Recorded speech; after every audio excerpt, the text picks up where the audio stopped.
Olá galera, aqui é o Rodrigo, o ADM da Páginas Reformados. Faço esse vídeo hoje porque fiz umas duas postagens esses dias na página sobre desigrejados, né? Na verdade, compartilhei um meme do Rodrigo Mussolini e um outro estudo de um conhecido e falando sobre os desigrejados. E é quase que instantâneo as pessoas citarem para justificar as suas reuniões, né, e quererem refutar a ideia de se ter um local, uma instituição de culto, né? Então eles costumam citar Mateus 18:20, né? É onde estiverem 2 ou 3 reunidos em meu nome, aí estou eu no meio deles. Primeiro, o texto não fala sobre culto, não é sobre isso. Tá? O texto não está falando sobre, não está legitimando uma reunião em volta das escrituras, da temática bíblica, como um culto. Tá? Ele não está fazendo isso. Não é disso que trata o texto, ok? Não é o assunto do texto. O texto não está também dizendo que qualquer reunião ou onde tiverem duas pessoas reunidas em nome de Jesus, aquilo ali, ele está no meio deles, porque a antítese disso seria problemática, porque então se aonde estiverem 2 ou 3 eu estou no meio de vós, se não tiver 2 ou 3 eu não estou no meio de vós. Então já a gente tem um problema, não é verdade? Então quando você ora lá no seu quarto em secreto, ou você faz o seu devocional sozinho, Deus não está lá. Jesus, no caso aqui, está dizendo, né? Pessoa da Trindade, vamos fazer essa distinção de qual pessoa. Não que não seja Deus, né? Mas aí vamos falar, vamos nos valer da Trindade econômica, né? A pessoa da Trindade específica que está dizendo é Jesus. Então quer dizer que quando você ora no seu quarto sozinho, Jesus não está. Quando você senta para estudar as Escrituras, Jesus não está. Então a antítese do texto, quando essa interpretação é usada, ela não tem lógica, ela não é coerente, né? Então, mas do que esse texto trata? Aí é bom a gente lembrar de 3 regrinhas, né, que o Augusto Nicodemos ensina num dos seus vídeos, né, bem famosos. A primeira delas é contexto, a segunda é contexto, a terceira é contexto.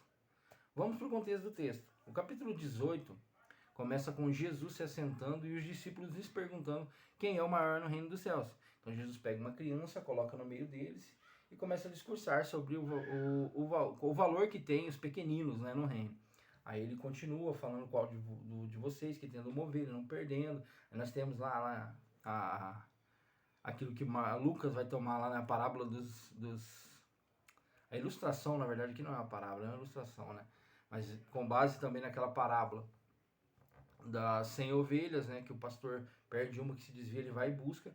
E aí Jesus usa essa comparação para dizer a mesma coisa a Deus. Para Deus, cada um desses pequeninos, por mais pequenos que seja, Deus não sente prazer na sua perca, no seu afastamento.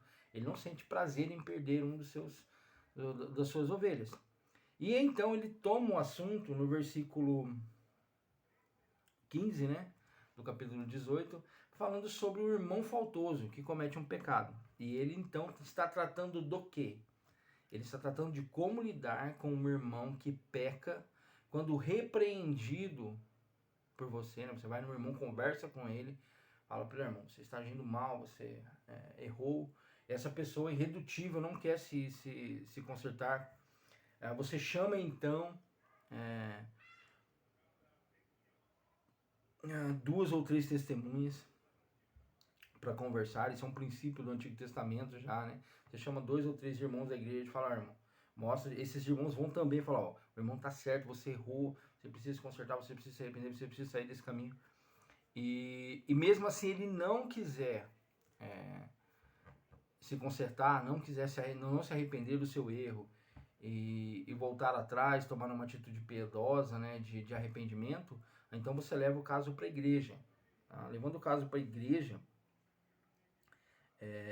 a igreja não escutando, ele não escutando a igreja também, então esse irmão ele deve ser o quê? Tratado como gentil ou publicano. O que é um gentil?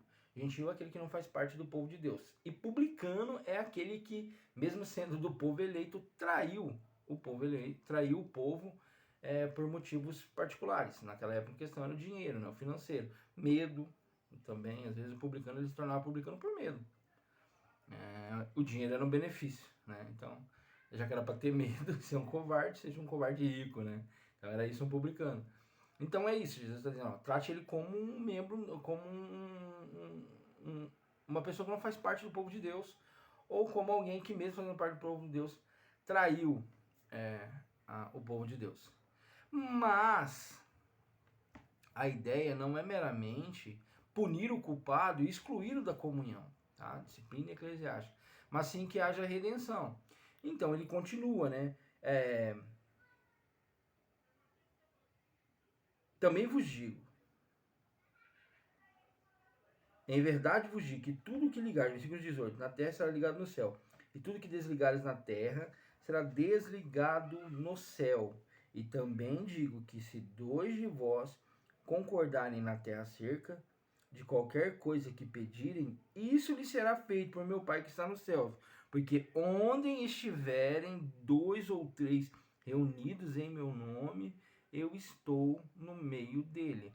Veja, o contexto ainda é da disciplina eclesiástica. O irmão faltoso foi repreendido, em particular, não se arrependeu. 2 ou 3 testemunhas, não se arrependeu. Levou para a igreja, não se arrependeu. Ele é afastado da comunhão, tá? É a disciplina. Ele é considerado como gentil ou como publicano. Mas, anteriormente, Jesus estava falando sobre o quê? Sobre o valor de uma pessoa, de um irmão que se perde, um pequenino que se perde. Mesmo eles tendo se perdido, Deus não se alegra com isso. Deus não se alegra na perca de um desses pequeninos, né?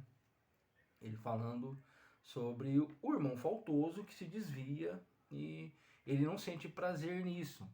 Então, nós estamos ainda no contexto da disciplina eclesiástica, mas entendendo que esse irmão faltoso, que não quer se consertar, ele é precioso para Deus. Então, Jesus dá a instrução, ó, aquilo que vocês pedirem, concordando entre si, o meu Pai Celeste vos concederá.